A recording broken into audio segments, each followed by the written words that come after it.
ဒီလိုနဲ့ဆယ်စုနှစ်တစ်ခုကြာလာတဲ့အခါမှာဒုံကြောင့်ပေါ့နော်အသက်ဆက်လက်ပြီးတော့မှစင်တန်တဲ့သူတွေကအယောက်900ကျော်ရှိခဲ့ပြီဖြစ်တယ်ပေါ့နော်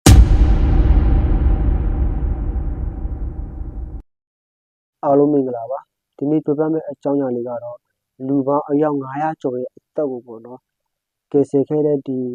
ဖိုးတယောက်ရဲ့အကြောင်းကိုကျွန်တော်ပြပြမှာဖြစ်ပါတယ်သူရဲ့နာမည်ကတော့ပေါ့နော်ဒေါ်နဂွေကြည်လို့ခေါ်တယ်သူကပေါ့နော်ဒုတိယကမ္ဘာစစ်မှာတာဝန်ထမ်းဆောင်ခဲ့တဲ့ပေါ့နော်ဝန်ထမ်းဟောင်းတူဦးလည်းဖြစ်တယ်သူကပေါ့နော်ဒီဩစတြေးလျနိုင်ငံမှာရှိတယ်ပေါ့နော်တပေလို့ခေါ်တဲ့ဒီ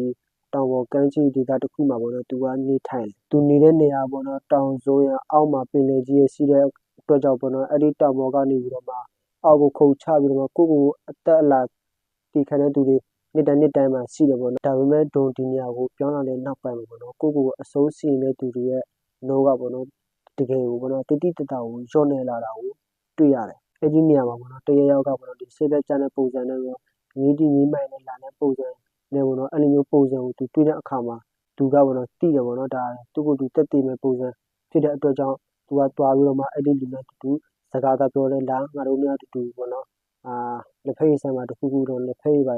တောက်ကြရအောင်ဆိုတော့သူကအများနဲ့ဒီလိုမျိုးသူကခေါ်သွားတယ်သူအဲ့လိုမျိုးပေါ့နော်စကားတော့ပြောတဲ့အချိန်မှာဒီမျိုးစိတ်ညစ်တဲ့သူကပေါ့နော်ဒီစိတ်ပြလက်ပြဖြစ်တဲ့အခါမှာသူနဲ့တူပေါ့နော်စကားပြောတယ်သူနဲ့တူပေါ့နော်လက်ဖက်ရည်တော့တောက်တယ်တစ်ဖက်ကလည်းပေါ့နော်သူရဲ့စိတ်ညစ်တဲ့ဆိုရင်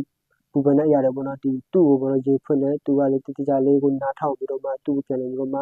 နေသိဆွေးနွေးပြီးတယ်ဒီလိုလည်းပေါ့နော်လူကကိုအစိုးရှင်မှုဒီများကိုလာကြပြီပဲပေါ့နော်ဒုံရပေါ့နော်နေသိစကားပြောပြီးမှုကြောင့်ပေါ့နော်သူတို့အစိုးမရှိဖြစ်ပဲနေပေါ့နော်သူပြန်သွားတာလေးများတယ်ဒီလိုနဲ့ဆယ်စုနှစ်တစ်ခုကြာလာတဲ့အခါမှာဒုံကြောင့်ပေါ့နော်အသက်ဆက်လက်ပြီးတော့မှစင်တန်တဲ့သူတွေက